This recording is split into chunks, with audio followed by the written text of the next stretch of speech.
The ocean gives and the ocean takes, but sometimes it leaves behind something far worse. December 1872, a ship drifting silently across the waves, her crew gone, her lifeboat missing, no answers, only fear.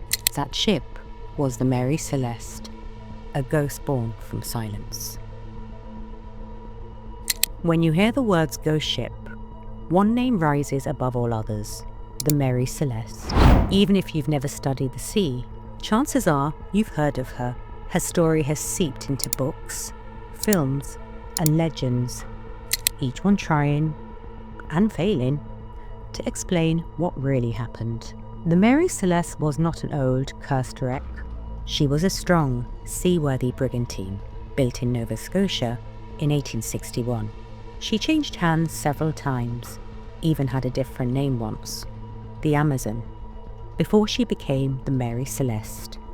On paper, she was nothing unusual, just another working ship meant to haul cargo across the Atlantic. But history doesn't remember her as just another ship. It remembers the silence she carried. In November of 1872, she set sail from New York bound for Genoa, Italy. Her captain, Benjamin Briggs, was experienced and respected. His wife and young daughter sailed with him, along with a carefully chosen crew. By all accounts, it was a normal voyage, calm, routine, the kind of journey countless ships made every year. But weeks later, the Mary Celeste would be found drifting in the mid-Atlantic. No one on board, no sign of a struggle, no clue to where the people had gone. That single discovery transformed her from a merchant vessel into one of history's most chilling mysteries. To this day, when sailors or historians speak of ghost ships, the Mary Celeste is the one they mean. And here's the part that will pull you in. Everything about her story looks normal at first. An ordinary ship, an ordinary voyage, an ordinary family. But hidden in that normality is the reason the mystery still haunts us. Because if it could happen to them, it could happen to anyone. Stay with me, because by the end, you'll see why her mystery still haunts sailors, historians, and anyone who dares to cross the sea. And while you're at it, don't forget to subscribe. It was December the 4th, 1872. The crew of the Di Grazia, a Canadian brigantine, was making steady progress across the Atlantic when the lookout spotted something unusual. A ship far off in the distance, drifting strangely in the waves. At first, it didn't seem alarming. Ships cross paths in the open ocean all the time. But as the Di Grazia closed in, the strangeness became harder to ignore. The vessel's sails hung slack and torn, flapping in the wind without purpose. Her movement across the water was erratic, like a drunk staggering through the street. And yet, she wasn't sinking. Her masts still stood. Her hull was solid. She was adrift, but alive. The crew of the Di Grazia tried to signal her. No response. They fired a shot across the water. The traditional call to attention. Still nothing. Not a voice, not a figure on deck. By now, suspicion was turning into unease. Ships don't just wander the Atlantic without cause. Either she had been abandoned, or something worse had happened. Through spyglasses, the name on her stern became clear: Mary Celeste. The officers on the Di Grazia knew of her. A merchant ship out of New York, bound for Genoa. She should have been far ahead by now, not drifting helplessly in the open sea. Imagine being on that deck, staring across at a ship that should be full of life, yet gives back nothing but silence. Every instinct in a sailor tells him what's normal and what's not. And this wasn't normal. A decision was made. A boarding party would row across to investigate. They didn't know it yet, but they were about to step into one of history's greatest maritime mysteries. As the Di Grazia drew closer, the sea was calm enough for boarding, but the Mary Celeste offered no sign of life.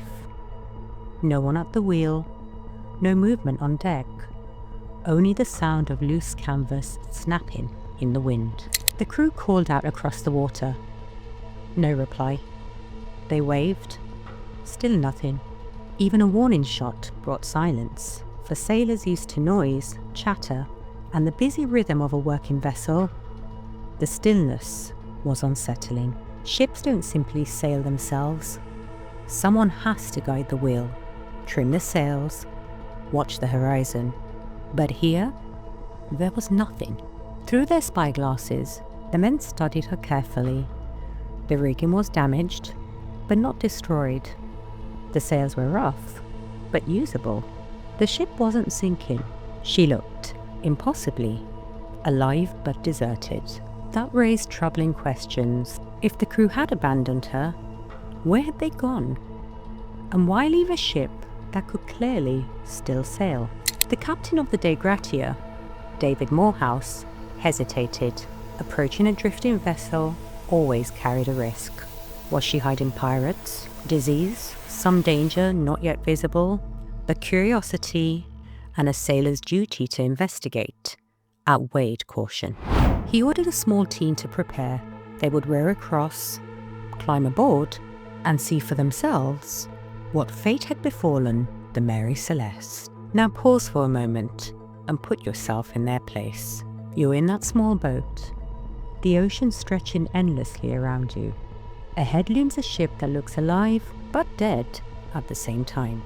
Each pull of the oars brings you closer and closer until the truth, or the horror, is only a few feet away. The boarding party of the Dei Gratia rowed steadily towards the Mary Celeste. The sea slapped against the hull, and each creak of their oars seemed too loud, as if the ocean itself didn't want them there. They reached her side and began to climb. Boots hit the deck, and at once, they felt it. The kind of silence that doesn't just mean quiet. It means empty. The ship was not destroyed. Her timbers groaned in the swell. Her sails whispered against the rigging. But the sound of life, footsteps, voices, orders being shouted, were gone. They spread out, calling. Nothing. No answering footsteps from below. No startled crew rushing up to see who had come aboard. Only the hollow creak of wood. Below deck, the scene became stranger. Barrels of fresh water, 6 months of food, untouched, clothes neatly stored, a sewing machine, a little girl's toys, even the crew's pipes lying where their owners had left them. Everyday life was still here, but the people were not. The galley stove was cold, though in perfect order. The captain's papers and charts were still in his cabin. Even the logbook remained. In its final entry, written days before, gave nothing unusual, just a position near the Azores. But something was missing. The lifeboat was gone. So were the ship's sextant and chronometer. The men looked at one another. A seaworthy ship, supplies untouched. No sign of panic, no sign of struggle, and yet no crew. It was as if in one moment, everyone had risen, walked out into the air, and vanished into the sea. The deeper the sailors searched, the more unsettling it became. The Mary Celeste wasn't wrecked. She wasn't stripped bare. She was waiting. In the crew's quarters, clothes hung neatly, boots were tucked away, pipes rested where they'd last been smoked. In the captain's cabin, charts and papers lay in order, as if Briggs had only stepped out for a moment. But it was the small things that made the silence unbearable. A sewing machine with fabric still threaded. Toys belonging to Briggs's younger daughter, left mid-play. A feeling of life interrupted, of ordinary routines, frozen in time. Food was plentiful. The hold carried months' worth of provisions. Water barrels stood untouched. There was no sign of hunger, no sign of thirst. This was not a desperate crew fleeing disaster. Even the cargo was intact. Nearly 1,700 barrels of industrial alcohol filled the hold. Only 9 showed signs of leaking, hardly enough to explain a full evacuation. The more they looked, the stranger it became. No blood, no signs of violence, no smashed glass or broken furniture. It wasn't chaos that emptied this ship. It was something else. Feel that chill? That's just the beginning. Because the deeper we go, the stranger the Mary Celeste becomes, and the more terrifying the truth may be. And if you're liking this so far, please make sure to like and subscribe. Now moving on to the next chapter. Among all the unsettling details of the Mary Celeste, one stood out the most: the missing lifeboat. It was the only clear sign of action. The ship's yawl, a small boat capable of carrying everyone on board, had been lowered into the sea. Not smashed, not torn loose by a storm, lowered. Deliberately. That discovery changed everything. This wasn't a ship stuck suddenly by violence or disaster. The crew had chosen to leave. But why would anyone abandon a seaworthy vessel stocked with food and water in the middle of the Atlantic? Think about it. You're Captain Briggs. You have your wife and younger daughter with you. Would you risk them in a small boat hundreds of miles from land?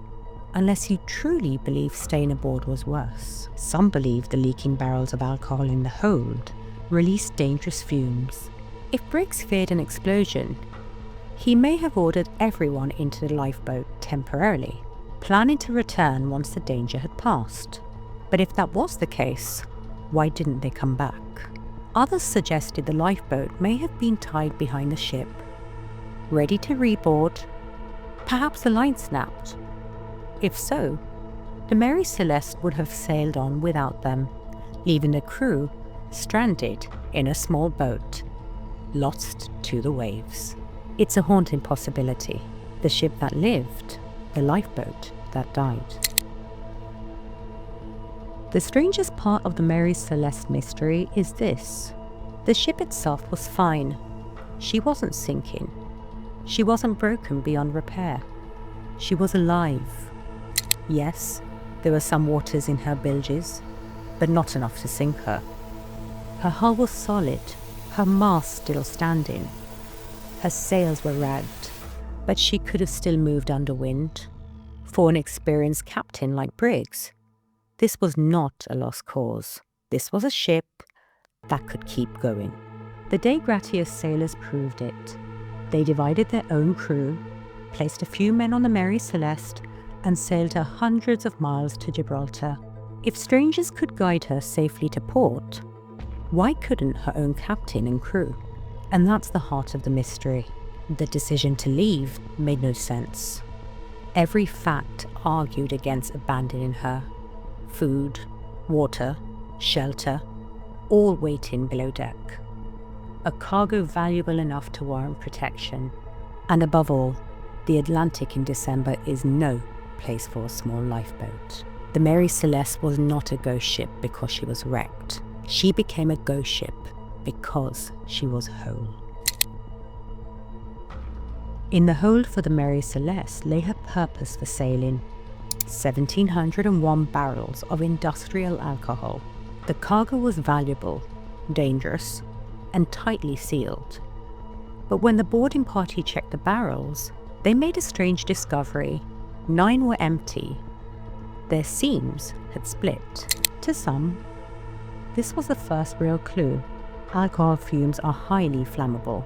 If vapors had leaked through the hold, the air below deck could have filled with an invisible threat. All it would take was a single spark, a pipe lit, a lantern dropped, and the entire ship could erupt. Imagine being Captain Briggs. You have your wife and young daughter aboard. You smell strange fumes. You see a few barrels leaking. Do you risk staying? Or do you order everyone into the lifeboat, just until the danger clears? It's possible Briggs believed he was making the safer choice. Evacuate briefly, let the fumes clear, then return. But if that was the plan, something went wrong. Perhaps the lifeboat broke free. Perhaps the weather turned. Perhaps the Mary Celeste drifted faster than they could catch her. What makes this theory so haunting is how close it feels to an explanation. You can picture the captain's reasoning, his fear for his family. It's logical. It's human. And yet, the evidence never fully confirms it. The barrels were found open, but there were no signs of fire, no scorch marks, no explosion, just a ghost ship with its cargo nearly intact. The cargo may have hinted at an answer, but it also deepened the mystery. When the Mary Celeste had finally sailed into Gibraltar by the Dei Gratia's skeleton crew, her mystery instantly became a legal case. Maritime law meant that whoever salvaged her had a right to claim a reward. But first, a court had to decide if the salvage was honest or if something darker had taken place. The Attorney General of Gibraltar examined every detail: a ship found abandoned, a crew that had vanished, a valuable cargo still intact. To him, the story smelled of crime. Rumours spread quickly. Had the crew of the Dei Gratia murdered the people of the Mary Celeste, then staged her abandonment? It will not be the first time sailors kill for salvage rights. But when investigators searched the ship, they found no blood, no broken weapons, no signs of a fight. Another theory pointed inwards. Maybe the Mary Celeste's own crew had mutinied. Perhaps they'd killed Captain Briggs, thrown his family overboard, and fled with the lifeboat. But again, there was nothing missing. The cargo was untouched. The personal belongings remained. No sign of theft, no sign of rage. And then came whispers of fraud. Could Briggs himself have staged the whole thing? Abandoned the ship to claim insurance money later? But Briggs had a reputation for honesty, and his wife and child were with him. Would he risk their lives for a scheme? Every theory collapsed under its own weight. The more the court pressed, the less the evidence gave.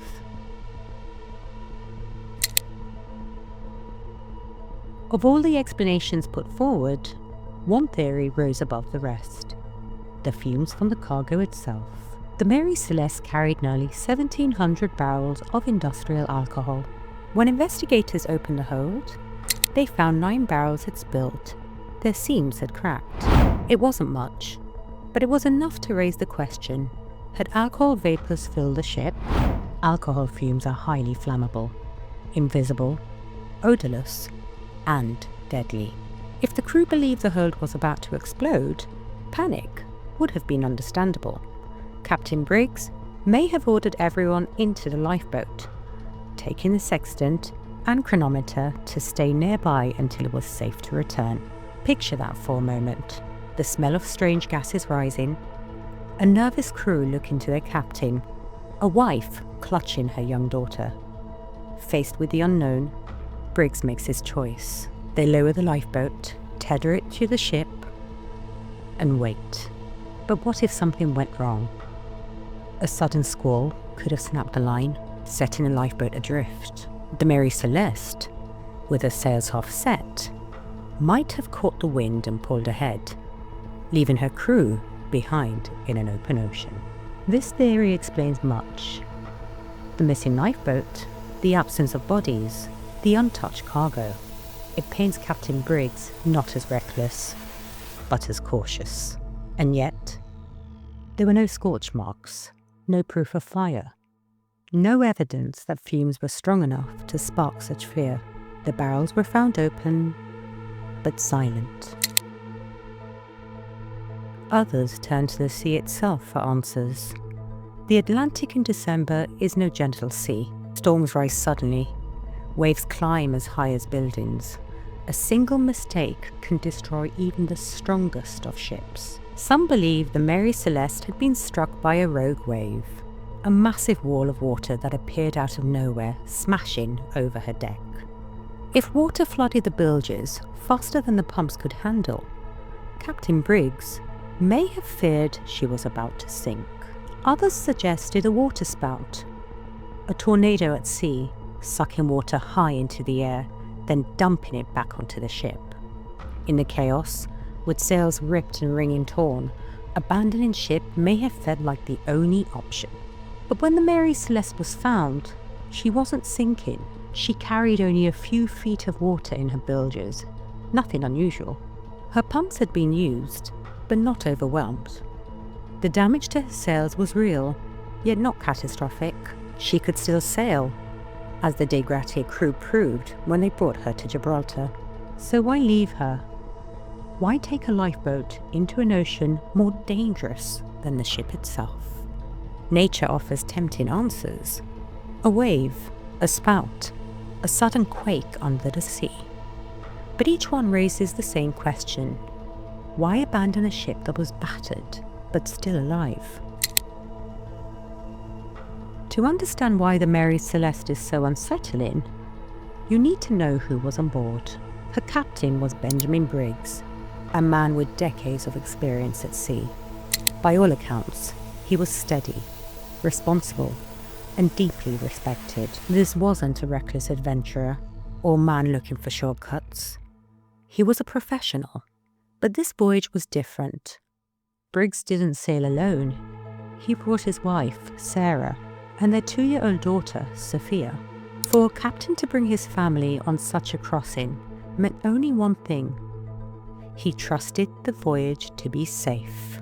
And that is what makes the mystery so hard to accept. Would a father, with his wife and child at his side, abandon a sound ship for a small lifeboat in the middle of the Atlantic? Would an experienced captain risk everything unless he believed he had no other choice? Theories of mutiny or fraud crumble here. Briggs was not a desperate man. He was financially comfortable. His letters from New York before sailing spoke warmly of the future. He was not plotting insurance schemes. He was not a man driven to betrayal. His crew had been carefully chosen. Experienced sailors with no record of trouble. There was no reason to expect mutiny. No hint of tension. That's why, when you look at the Mary Celeste, it feels less like a story of crime and more like a story of fear. Something convinced Briggs that staying on board was more dangerous than leaving it. And yet the facts say otherwise. The Mary Celeste was sound. She lived. The people did not. And that contradiction is what still echoes. When the Mary Celeste reached Gibraltar, the court struggled to explain her. But the newspapers didn't hesitate. They took the bare facts. An abandoned ship, a missing crew, untouched cargo, and spun them into a legend. Headlines declared her a ghost ship. Articles hinted at sea monsters, mutiny, even the supernatural curses. The truth was thin. So the press filled the gaps with imagination. And the public devoured it. Stories spread that meals were still on the table, as if the crew had vanished mid-bite. Others claimed bloodstains on deck, or that the ship had been racing full sail when found. None of it was true. But once written, the rumours stuck. That's how the Mary Celeste became more than a mystery. She became an icon, the ghost ship of the Atlantic, a vessel whose silence was louder than any storm. And yet, strip away the rumours, and the core mystery remains. The ship was sound, the supplies untouched, the cargo largely intact. The crew had left deliberately, lowering the lifeboat. But why? Why never return? The theory of fumes explains fear, but not the silence that followed. Storms explain panic, but not a ship still afloat. Mutiny explains disappearance, but not the untouched valuables. Every answer collapses when held against the facts. And that's why the Mary Celeste still unsettles us. Because she isn't a story of chaos, she is a story of calm. A ship neatly abandoned, as if her people had stepped out into the air and vanished. The Mary Celeste was repaired, resold, and sailed again under new captains, but her mystery never left her. To this day, No one knows why her crew vanished. No body was ever recovered. No lifeboat found. No confession written. Just a ship alive but empty, drifting across the Atlantic. That is the image that endures. A father, a mother, a child and a crew, erased without warning. A ship still moving with the wind, waiting in silence. It reminds us of something the sea never lets us forget. That it doesn't just take lives. Sometimes it erases them completely. So what do you think happened on that cold December sea? Was it panic, nature, or something stranger still? Tell me your theory in the comments below. And if you want more unsolved mysteries like this, subscribe so you don't miss the next voyage. Because the truth is, the Mary Celeste isn't just a mystery of the past. She's a reminder that the ocean still keeps its secrets.